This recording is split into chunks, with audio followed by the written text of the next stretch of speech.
আমরা সেই জায়গা যা পরিবেশ পরিস্থিতি আছে, শুধু সাংগঠনিকভাবে আমরা যেমন সবল হয়ে আছি, একই সঙ্গে আমাদের যে সহযোগী বন্ধু সিপিআইএম নেতৃত্ব তারা মাঠে ঘাটে নেমে লড়াই করছে, আমাদের সঙ্গে যোগ্য সংগত দিচ্ছে।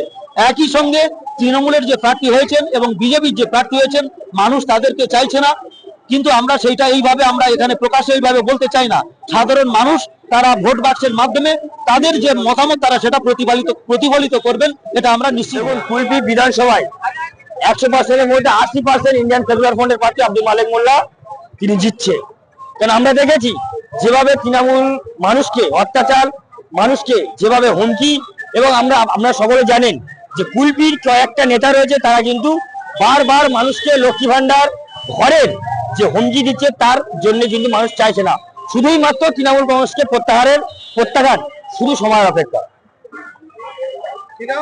জুলফিকার মোল্লা, কুলপি বিধানসভা আইএসএফ কমিটির সদস্য। কিছুক্ষণের মধ্যেই এসে যাবেন, উনি আসলেই সঙ্গে সঙ্গে র্যালিগুলো শুরু, আমাদের র্যালিটা শুরু হয়ে যাবে। ভাইজানকে সামনে রেখে সঙ্গে প্রার্থী থাকবেন এবং তার পিছনে অটো টোটোগুলো লাইন দিয়ে থাকবেন সুশৃঙ্খল ভাবে, তার পিছনে গাইড করে নিয়ে যাবে বাইকগুলো। এইভাবে আমরা রাস্তাটা এখান থেকে ছোটগঞ্জ গোলপার্ক মোড় থেকে আমরা সেইটা গাড়িগুলো ছেড়ে দিচ্ছি। এখান থেকে ছাড়ার পরে এটা কুলপি হয়ে আপনার সোজা চলে যাবে করঞ্জলি হয়ে সোজা যাবে নিশ্চিন্তপুর থেকে রাজনগর। এই রাজনগরেই এখানে মিছিল শেষ হবে। না, এখানে আর আসবে না, ওখান থেকে মিছিল শেষ হবে। সমস্ত যারা কর্মীবৃন্দ আছে তাদের ওখানে যৎসামান্য জল খাবারের ব্যবস্থা করা হয়েছে। তারপরে বেলা 2টো থেকে ঢোলাতে একটা জনসভা হবে। সেই জনসভাতে নওশাদ ভাই সহ সিপিআইএম এর সৃজন ভট্টাচার্য, কান্তি গাঙ্গুলি এবং মথুরাপুর আর কুলপির দুই প্রার্থী আব্দুল মালেক মোল্লা এবং সৌম্য গাঙ্গুলি দুজনের সেখানেই, সেই প্রার্থী দুজনের উপস্থিতিতে সেখানে একটা সভা হবে, জনসভা করা হবে। আশা করছি ওখানে 20-25-30 হাজার লোকের মতো সমাগম হবে। এইরকম একটা পরিস্থিতির মধ্যে দিয়ে আমরা কিন্তু সংগঠনটা আগিয়ে নিয়ে যাচ্ছি। আমাদের অনুমান 6-7 হাজারের মতো লোকজন যাবে গাড়িতেই, কেননা গাড়ির দূরত্ব, রাস্তাটার দূরত্ব অনেক বেশি, যার ফলে সাধারণ মানুষের হেঁটে যাওয়ার সেই সুযোগ নেই। যদি হেঁটে যাওয়া যেত তাহলে 25-30 হাজারের মতো লোক এই র্যালিতে যুক্ত হতে পারত, সেই রকম পরিকল্পনা ছিল। কিন্তু এত দূরত্বের রাস্তার জন্য আমরা সেটা করতে পারিনি, এটা আমাদের খামতি বলা যেতে পারে।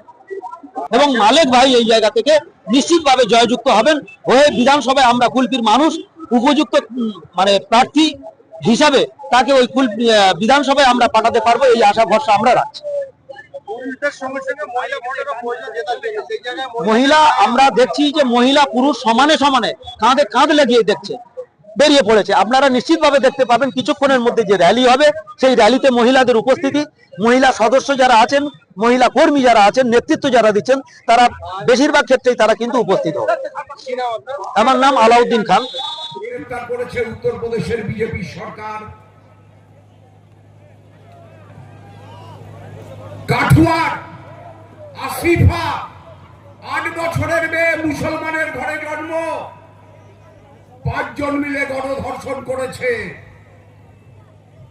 একটা 8 বছরের মেয়েকে 5 জন মিলে গণধর্ষণ করলে কি থাকে তার বেঁচে থাকার? মেয়েটা মরে গেছে। এই মুহূর্তে গোটা ভারতবর্ষে সবচাইতে বেশি মেয়ে পাচার হয় রাজস্থান থেকে, বিজেপির সরকার, তারপর মধ্যপ্রদেশ বিজেপির সরকার, তারপর উত্তরপ্রদেশ বিজেপির সরকার, তারপর পশ্চিম বাংলা বিজেপির দাদার বোনের সরকার।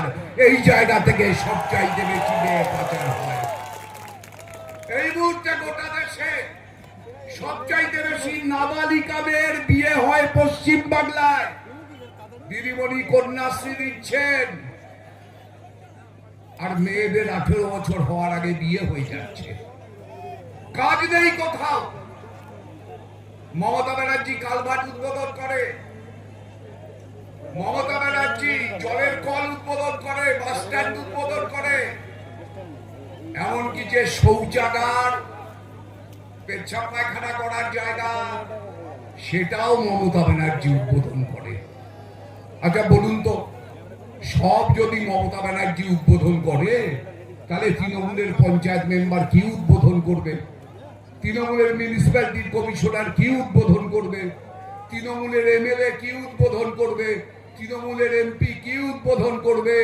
আসলে একটাই পোস্ট, বাকি সব ল্যাম্পোস্ট, আর এই সব ল্যাম্পোস্টের দল।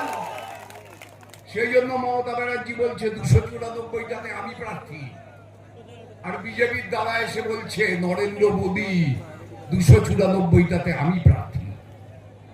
এতদিন কি বলতো, হিন্দু খতরে বেহায়। আরে ভাই, 417 বছর মোগল সাম্রাজ্য ছিল, হিন্দু খতরে ছিল না।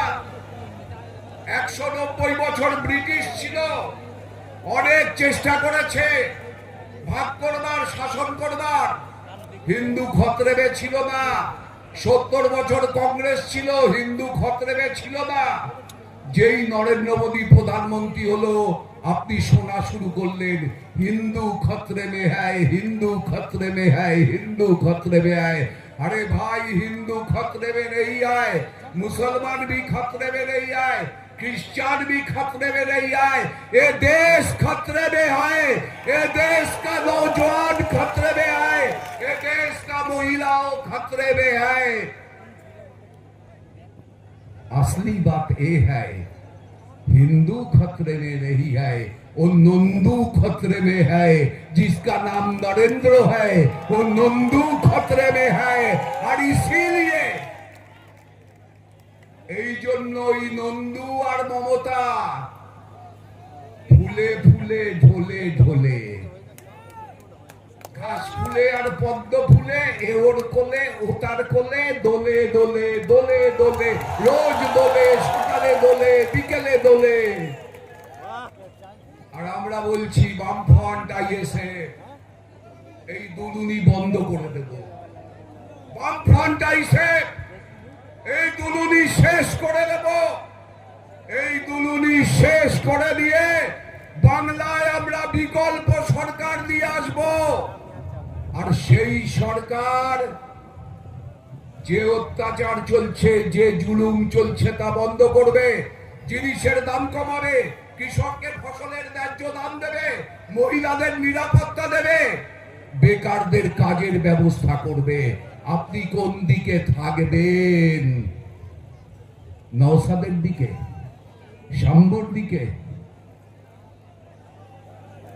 আব্দুল মালেক মোল্লার দিকে, নাকি তৃণমূলের দিকে, বিজেপির দিকে, যারা 15 বছর ধরে আপনার সর্বনাশ করেছে, 12 বছর ধরে গোটা দেশের সর্বনাশ করেছে?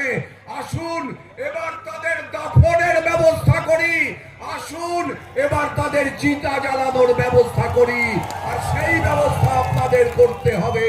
সেই আবেদন জানিয়ে আপনাদের সবাইকে নমস্কার, ধন্যবাদ, সালাম, আদাব জানিয়ে আমার কথা শেষ করছি।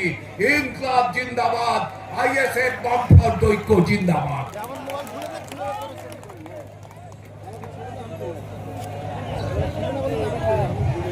ভাই যারা